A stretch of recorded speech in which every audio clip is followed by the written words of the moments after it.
Hey guys, today we're going to go ahead and do a little bit of a garden tour. We're going to harvest some corn and some candy onions. Our candy onions, the onions did pretty good, but we kind of gave up on weeding them. The bulbs swelled up. It was kind of hard to get in with a hoe, and then we had a week or two of rain, so everything took off, and now it's been in the hundreds the last couple weeks, so everything's going to kind of turn off and start dying, and we're going to be watering a lot, trying to keep everything alive for a little bit longer.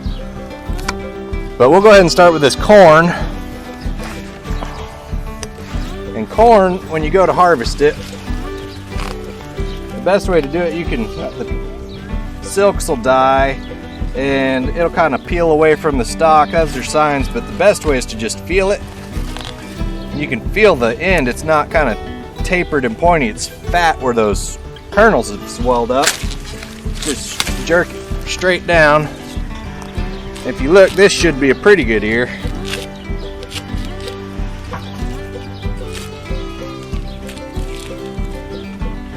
And that's ready.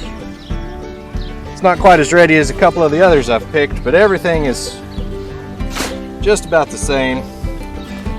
And we'll go through, we'll pick all the corn, and we'll come back and cut all the corn stalks off and throw those in the pasture for all our goats to eat. And they'll love it, but we'll go ahead and get to it.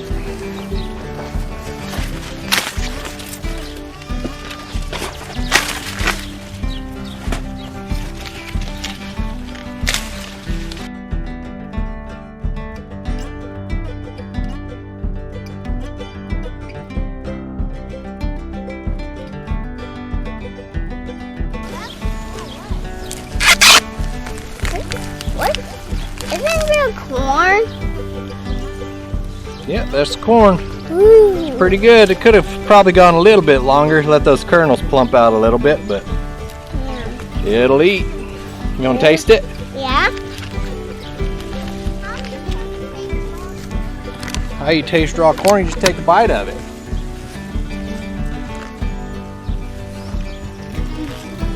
Tastes sweet.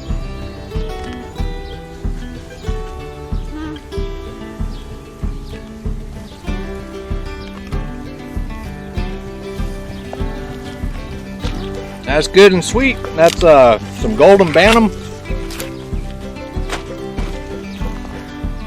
Oh.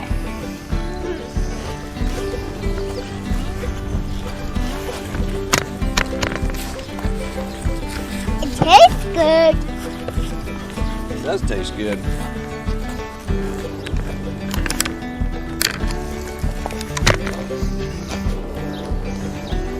Now, you can't tell it, but that's what's left of the onion patch, and it is chock full of pretty good sized onions. Now, these aren't as big as the overwintered onions, but these were spring planted, and that's pretty good size for my spring planted onions. I'd say usually that's about the average when I spring plant them, but these are a little bit better than average. And when you fall plant them, these are probably about average, and you get some that are on up bigger than softball size. You guys can pull some onions if you want.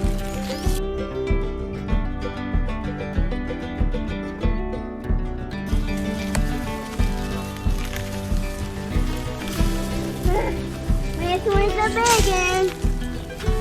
Can I show this one to camera? Yeah, go for it. It's a big one. Okay, buddy.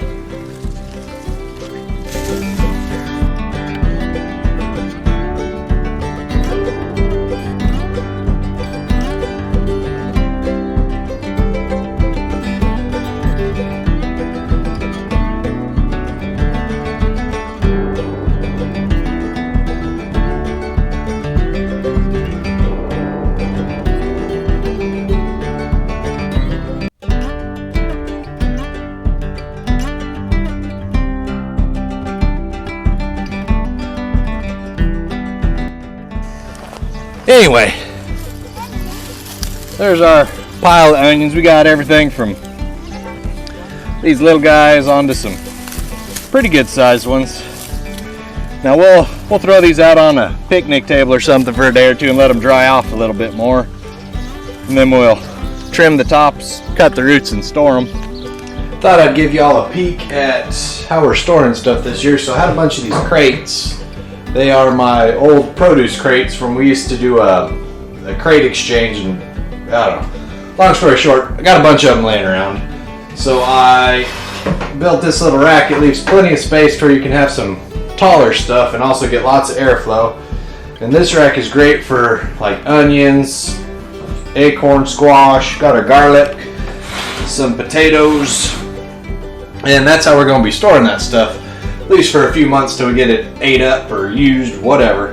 And these are great for that kind of stuff. You do not, however, want to store like your tomatoes and kind of your juicy stuff that might drip, and then it'll just make everything in that area rot and everything below it rot.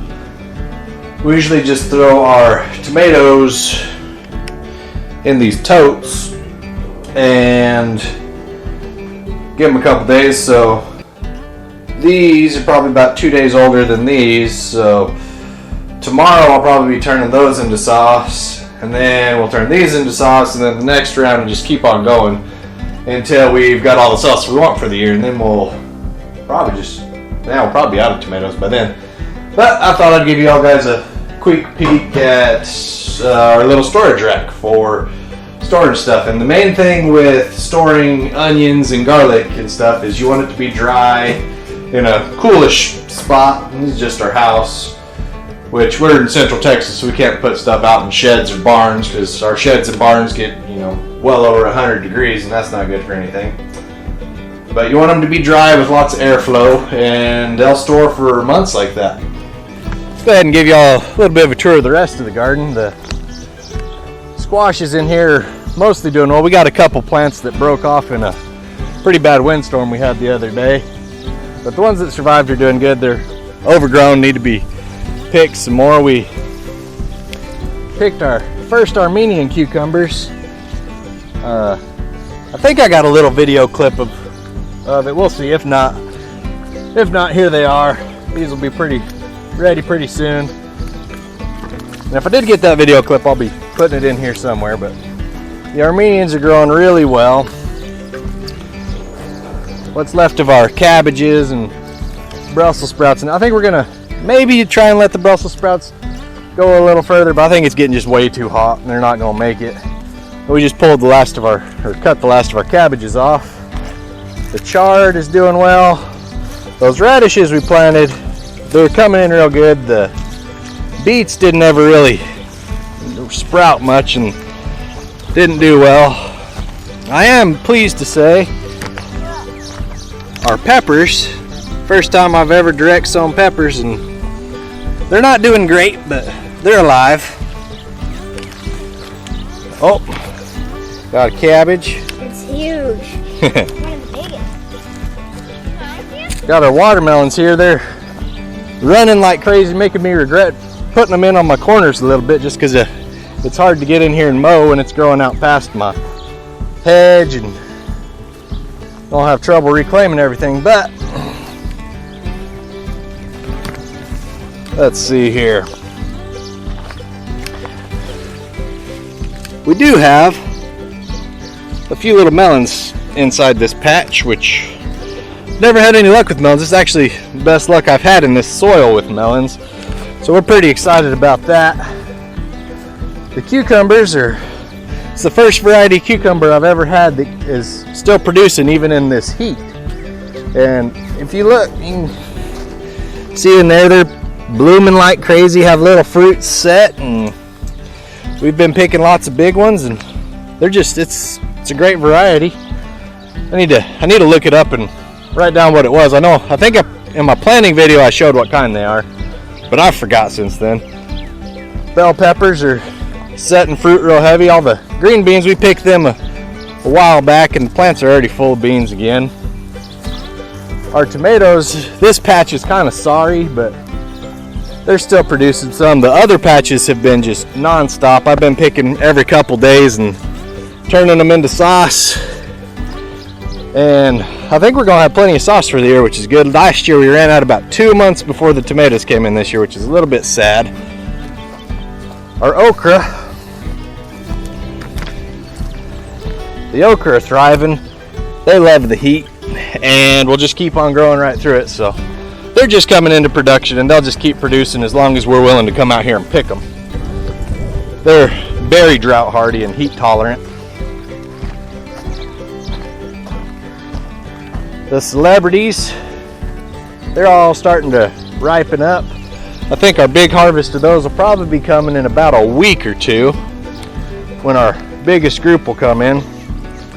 Now this, I'm sure it looks like a terrible mess, and that's because it is, but we had one plant come up and I broke a leaf on it and smelled it. It smelled just like cucumbers. I was like, well, we'll let it grow. Just figured it was one of our Armenians, and I'm not sure what it is. It's a volunteer. We haven't ever had any melons out here before, but this is definitely some sort of melon. If you look, it is just chock full of tiny melons everywhere you look. And just based on the look of the plant and everything, I'm going to assume they're going to probably get about cantaloupe sized and probably be that kind of orange fleshed, you know, cantaloupe type melon. And we're pretty excited, but this entire mess through here is all one volunteer plant. Kind of like that volunteer squash I was talking about in one of my last videos. Sometimes the volunteers are the best plants you'll ever grow, and sometimes they do just terrible. Alright guys, there's so many melons on this thing. We decided to give a peek to one because we're like, I don't know what they are. It's tearing up the bed. I mean, it's climbing into the tomatoes. It's just taking over everything. So we picked one. And we cut it open. We're like, well, what is it? And it is nothing but mush and seeds. Smells exactly like a cucumber. Oh! Ooh! And tastes just insanely bitter. It's disgusting. So, we're going to go ahead and tear this out, and it's going to feel good because I've been struggling to get to all my peppers. Oh, it tastes like soap in my mouth. I shouldn't have done that. It's probably poisonous. Nice.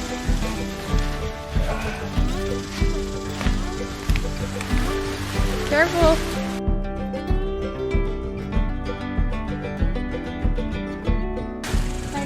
Look how loaded that thing is, guys.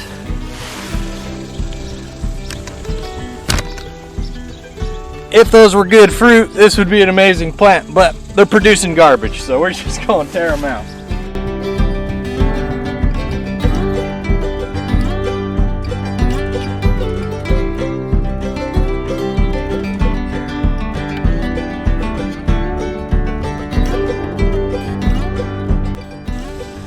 Well, that was fun. I think that thing weighed about 80 pounds between the vines and melons, and tore off a whole bunch of jalapenos, but it goes back to what I was talking about on them other videos. Is breeding is important on your plants. Some of these things are fun to view and grow and look at and whatever, but they're kind of worthless.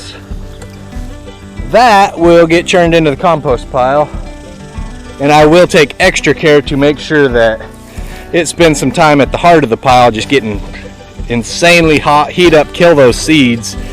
That way they're not sprouting into next year's garden. Now these, the Thelmasanders, they're looking a little bit sorry. These ones are dead, and I did want to show you though. We've got the ones that did survive. After we picked that fruit, they started on putting on new growth. And up here as well, started putting on lots of new growth, and over here and down back behind it. So we picked all those fruits off, and the plants that weren't too far gone decided that they're gonna kick it into production mode again, which is good for us. We should get another pretty decent batch of those Thelmasanders acorn squash. And here is our tomatoes. This side's our heirloom varieties, which we got a few different kinds. They're not near as heavy laden as my beefsteaks, my traditional guys over here. And we've been picking these like crazy. And the other day I picked probably the best batch of fruit. They're in the sweet spot of spring when all that rain was coming, so they had the best development, but they were probably about 1.5 pounds a piece. They were just big, juicy tomatoes, lots of them, and they're still like, look, oh, like that guy right there. That's one of the tail ends of those. It's probably a little bit over 1 pound, and they're doing really well. Also, our basil, we need to harvest it again. We cut it back. You can see right there is where we cut it back, and it's grown in and it's starting to bloom. And if you let your basil bloom and go to seed just like the other stuff, it'll die once you let it go to seed. So you need to come in here and harvest that one more time, or 2 or 3. And then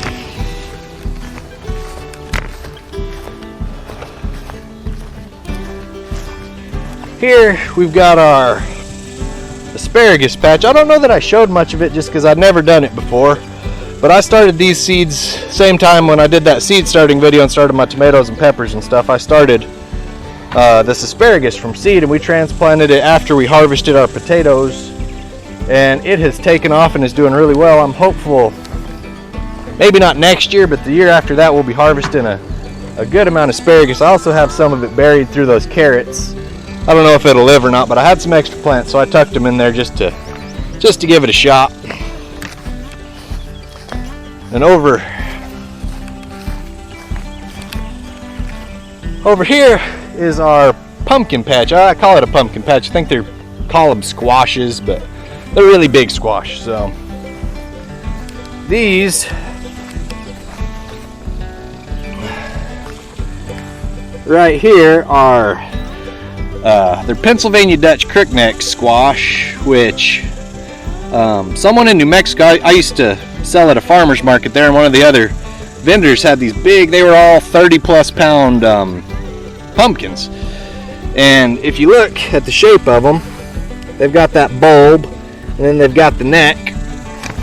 The neck on them gets about that big around, and the whole thing will be solid meat other than a little patch of seeds in the ball on the end. So for making pies and just anything you cook pumpkin in and don't want to have to peel the skin and cut the seeds and just have that little thin layer of flesh, these Pennsylvania Dutch crookneck squash are just great for pumpkin, whatever you want to make, because you can just peel that skin off and it's just a log of good pumpkin flesh. And then got a couple other varieties I've never grown before.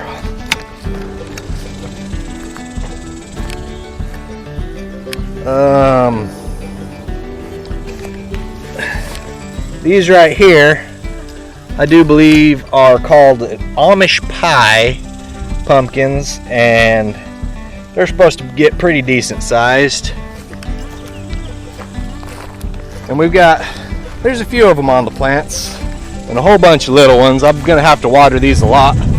We planted these much later than everything else, and I wish I'd have started them just as early, because then they'd have been growing their fruit during the rain and not in this heat wave, which we struggle to grow anything in the heat wave. But we've also got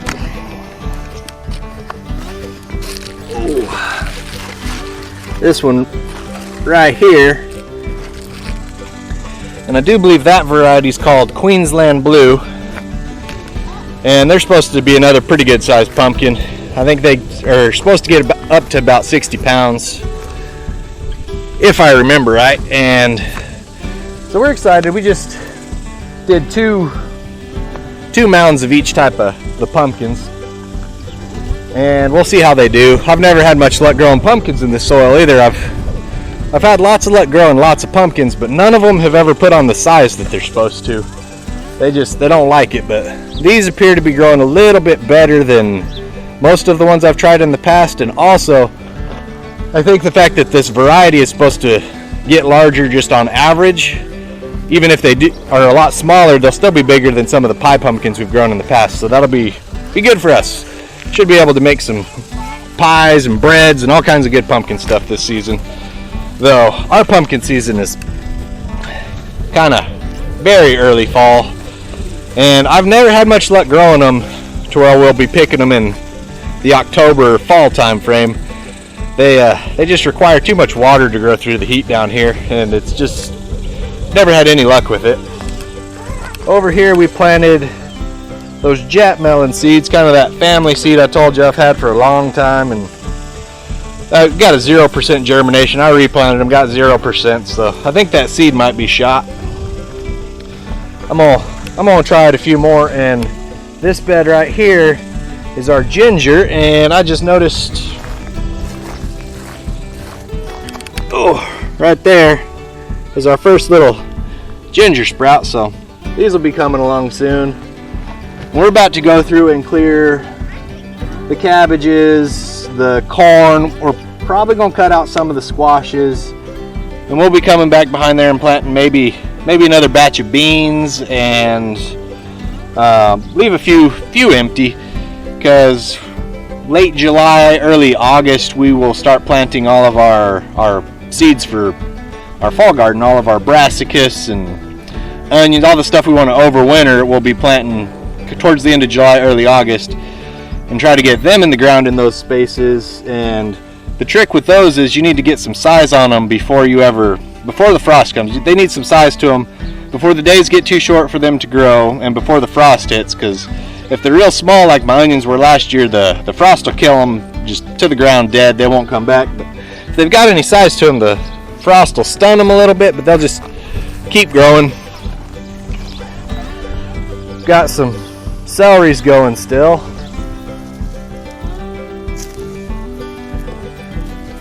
So there's some of our celery. Well, it doesn't look like much. If you smell this stuff, it's just way more potent in celery than anything you get at the store. I think they raise it a little different. It's kind of blanched and stuff, and this stuff's a little early, but we have 2 more beds. But we're gonna go ahead and harvest this bed, and we're gonna chop it up and freeze it and put it away. That way we can just pull it out and use it in all of our soups and stuff for flavor. And this stuff is delicious. It's way better than anything you can get at the store. And I'll go ahead and harvest it real quick. Also, I should note that you can just go through and rip the leaves off the plant, and it'll keep growing, and you can do that for a long time. But like I said, we've got 2 more beds, so we're just cutting the whole plants out of this, and we'll probably come back and put this bed in something different later.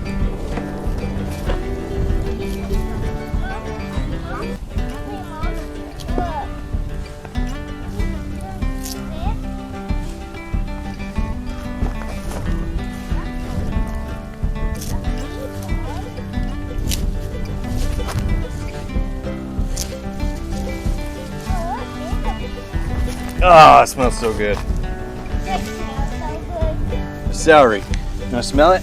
Yeah. Smell it. Yeah.